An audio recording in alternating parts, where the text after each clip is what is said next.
안녕하세요. 중국어로 가는 한문의 저자 김동렬입니다. 이번 강의는 115강이고요. 내자를 배워보도록 하겠습니다. 만들다 주, 때우다 보, 배두, 죽다 사 이렇게 내자를 배워보도록 하겠습니다. 첫 번째 글자는 만들다 주입니다. 자, 이 글자의 어원은 알 수는 없습니다. 그림에 보면 어떤 옛날 초가집이 보이고요. 옆에 도끼가 보이고 어떤 사람이 이렇게 좋아하는 모습이 보이죠? 자, 이 글자는 제가 동령법으로 설명을 해볼 건데요. 옛날 사람들은 집을 지을 때 나무로 많이 지었죠. 그래서 옛날 사람들은 도끼로 나무를 때려서 그거로 나무로 집을 만들었다. 이렇게 설명을 하고 싶은데요. 자, 우리가 예전에 13강에서 치다복자를 배운 적이 있습니다. 거기에 보면 이렇게 권투 선수가 치고 있죠. 이쪽에 이렇게 내밀어 있는 모양은 이렇게 뻗은 손으로 보시면 된다고 그랬고, 그 다음에 이렇게 된 모양은 사람의 다리로 이렇게 보면 된다고 말씀드렸었습니다. 자, 그리고 우리가 28강에서 옛날 고자를 배운 적이 있는데요. 열 사람의 입이다. 위에 쪽에 보면 열 십자가 보이죠? 그 다음에 아래쪽엔 입이 보이고요.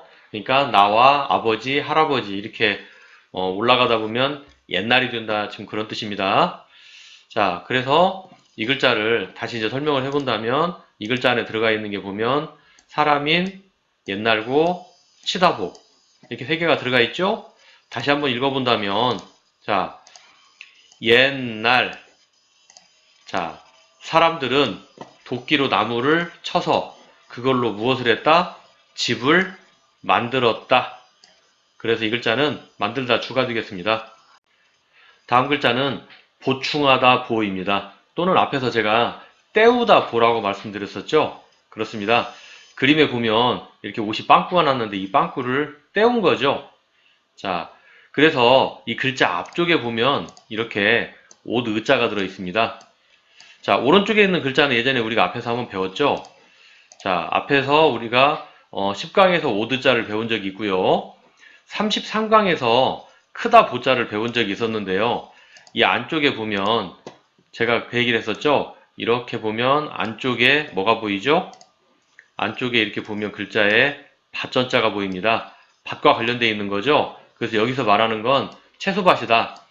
밭에다 씨를 뿌리면 나중에 커진다. 그런 얘기를 말씀드렸었는데요. 그래서 이 글자를 나중에 쓸 때는 결국에는 이런 모양으로 쓰게 되었었는데요.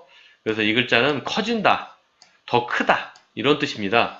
자, 다시 앞으로 가서 예를 들면 옷에 빵꾸가 났다고 우리가 생각을 한번 해본다면요. 빵꾸가 나면 그 빵꾸를 떼우기 위해서는 그 빵꾸보다 더 큰 옷을 거기다 대고 꿰매겠죠. 그래서 빵꾸가 난 것을 떼운다, 보충하다 그런 의미가 되는 것입니다. 그래서 우리가 앞에서 배운 것에 두 가지를 조립을 한다면 앞에는 오드, 뒤에는 크다보. 간체 같은 경우는 이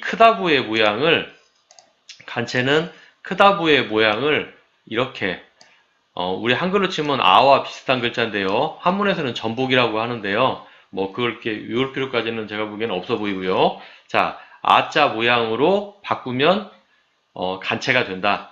우리가 생활 속에서는 자, 후보 지금 하고 있는 사람이 없기 때문에 그 자리를 메우려고 하는 거죠. 그래서 후보 보충은 비어있기 때문에 채우는 거죠. 그래서 후보 보충. 그래서 이 글자는 보충하다 보, 때우다 보가 되겠습니다. 다음 글자는 배두입니다. 자, 우리 사람 몸에 배를 얘기하는 것입니다. 우리가 앞에서 7강에서도 설명을 드렸었는데요. 이 앞에 달 월자가 들어가면 홀로 쓸 때는 달의 의미가 거의 대부분이지만 홀로 쓸 때는 달의 의미고 먼 글자와 만났을 때는 고기 육자의 그 간체자로 본다고 제가 말씀을 드렸었는데요. 다시 한번 설명을 드려본다면 고기 육자는 우리가 이렇게 쓸 수 있죠. 고기 육자와 비슷한 모양으로 이거를 안쪽에를 이렇게 바꾼다고 제가 말씀을 드렸었는데요.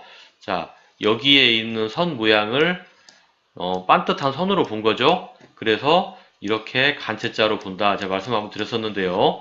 다른 글자와 만났을 때는 이 달월이 달의 뜻이 아니고 고기, 즉 사람의 몸으로 본다고 제가 말씀을 드렸었습니다.